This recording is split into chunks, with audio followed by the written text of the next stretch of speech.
I believe in giving credit where credit is due. So before we get into the episode, we are going to name our sponsors. So the sponsors of season 4 are Levo Oil. They were gracious enough to give us a home infuser to be able to make some amazing recipes this season. If you are someone who has been wanting to make infusions at home a little bit easier, definitely check out shop.levooil.com and see if there's something you just have to have in your kitchen. In addition to Temperance Home and Bar. I love Melissa. Melissa has been a true sponsor of our show, working on almost every season with us, and I just love her Botanica. Melissa goes above and beyond to ensure that all of her clients leave super duper happy and are in a better spiritual place than when they came. Please check out the show notes so you can follow her on social media and check out her Etsy page.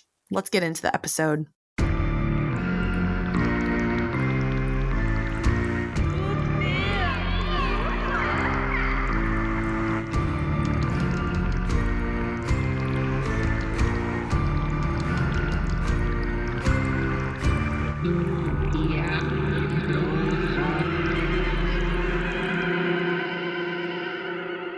¿Qué tal? You're listening to another episode of Tu Tía Bruja. I'm Bex Carlos, and today is an interesting episode because I've had this topic on my mind for like a week now. So I'm from St. Louis, and something that's really big here, and it may be big in other places too, but there's this thing called Skanksgiving, and Skanksgiving is essentially the Wednesday before everyone gets together for colonial bullshit.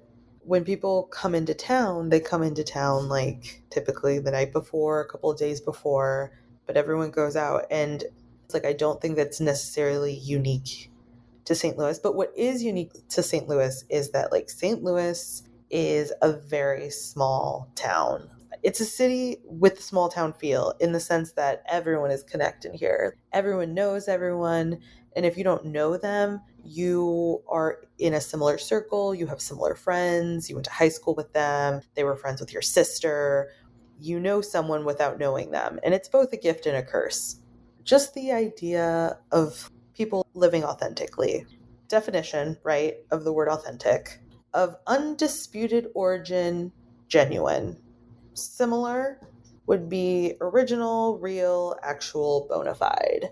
So it's interesting because, so that's sort of been on my mind, you know, people feel like they have to impress people because I think that with social media, it's a portal. It gives you a peek into people's lives and it makes you think that you know them or that you know, keep up with them when you might not. And what is authentic? What is authentic to someone is not necessarily authentic to another. When I think of somebody who is living their authentic life, I think that is someone who is not compromising who they are without hurting other people and is living very much in their truth, whatever that means. And I think that that requires a lot of healing and growth and being able to really sit with who you are, all parts, the pretty sunny side and the dark, ugly shadow side. I think you have to be able to be okay with all of it. And I think you really have to accept yourself for who you are. And I think that the reality is that there's so many people living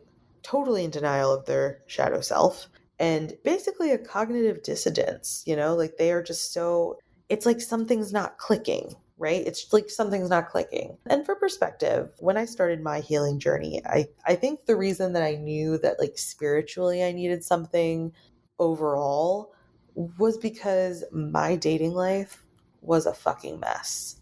Like I could tell you some stories and I could tell you some wild cards that I dated. And sometimes I'm just like, did I do that because I wanted to do that? Or was it one of those like, I just want the story to be able to tell? Who knows? There might be a little bit of both of that. But I will say that sometimes I read it.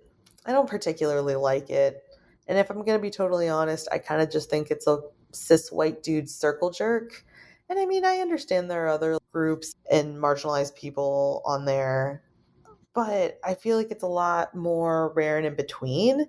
And I just feel like a lot of the times the opinions that I'm getting from Reddit, I'm just kind of like, yawn, I've heard it before. And maybe that's just the subreddits that I tend to see. Who knows? There are some gems, I will say that. But overall, it's very underwhelming. And recently, I had sort of peeked around in there and come across the profile of an ex.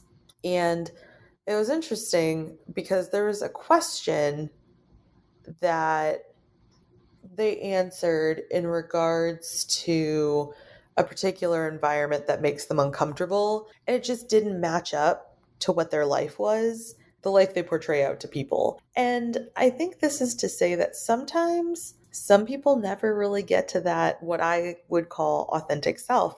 They do things because they feel like they have to do things. And this is to say, like, I hope he's well. I don't ever want to live a life that doesn't correlate to my larger purpose and just accepting all parts of me. And I know that we live in capitalism and nothing's ethical under capitalism and whatever, whatever. But I think we still make choices about the things that we can do and we're willing to do. And there's a lot of things that I just am not willing to do for a lot of reasons. Some of them for my mental health, some of them because I don't like the mind games, again, back to my mental health, and some of it because it's just like I don't want to, you know? And I think that for everyone, their relationship with capitalism is different. And for me, I'm just sort of at a point where I refuse to make work my life. I just won't. I just won't. I have other things going on that are so much more important. Do I understand that I have to work to eat? Yes, I do. Do I like that? Sure don't. But I am just dealing with the hand I was given. And I think we all are. I challenge you to really ask yourself, am I living authentically? Am I living not only the life that is true to me, like I live my life doing the things that I want to do and not hurting other people, but do I also allow myself to do all the things that I want to do because I feel that I should and I deserve it? Because I think there's so many of us out there that are just like, I don't deserve it, or there's some kind of thing, some trauma, that for whatever reason holds us back. And I think sometimes, like, if we are able and capable, we have to seek the resources to move past that, because we all deserve to be happy in this simulation. Like, we deserve to find the things that give us purpose. If, for example, you just really want to start doing tarot readings, that is something you've always wanted to do. Like, deep down, you know that you're a witch and you just haven't been able to, like, figure that out. Try that. Try reading for yourself and then try reading for other people and see how that goes. Or if you're like, that's a little overwhelming for me, I want tarot to be my own personal practice and I can do like herbalism and that can be my gift to the world. Whatever, like we're all just trying to figure it out.